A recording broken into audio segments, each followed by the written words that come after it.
মার্কিন ও ইসরায়েলি যৌথ হামলার প্রথম দিনই গত ২৮ ফেব্রুয়ারি নিহত হন ইরানের সর্বোচ্চ নেতা আয়াতুল্লাহ আলী খামেনি।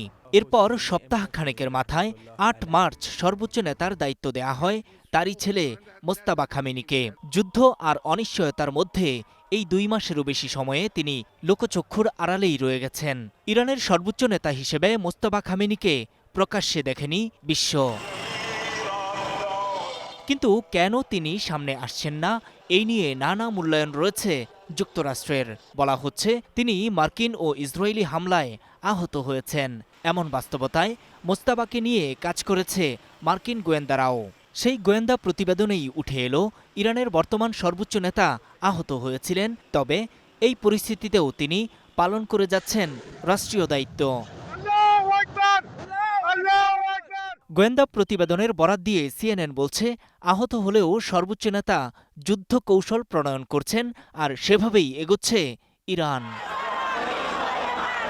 একাধিক সূত্র বলছে, মোজতাবার অবস্থান ঠিক কোথায় তা এখন পর্যন্ত নিশ্চিত করতে পারেনি মার্কিন গোয়েন্দা সংস্থা। অবস্থান শনাক্ত করতে না পারার পেছনে প্রধান কারণ হিসেবে দেখানো হচ্ছে মোজতাবা কোনো মোবাইল বা অন্যান্য ইলেকট্রনিক ডিভাইস ব্যবহার করছেন না। সূত্র বলছে, তিনি শুধুমাত্র তাদের সাথেই কথা বলেন যারা তার সাথে দেখা করতে পারেন। বার্তা পাঠান কুরিয়ারের মাধ্যমেও। চিকিৎসার জন্য তিনি বিচ্ছিন্ন অবস্থায় রয়েছেন। তার শরীরের একপাশে মুখ, হাত ও পায়ে গুরুতর পোড়া ক্ষত রয়েছে বলেও দাবি করছে সূত্রগুলো। ইরানের সর্বোচ্চ নেতার কার্যালয়ের প্রটোকল প্রধান মাজাহের হুসেইনি শুক্রবার জানিয়েছেন, মোজতাবা এখন সম্পূর্ণ সুস্থ।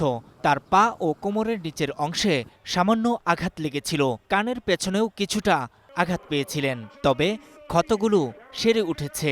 শত্রুরা নানা ধরনের গুজব ও মিথ্যা দাবি ছড়াচ্ছে বলেও দাবি করেন হুসেইনি।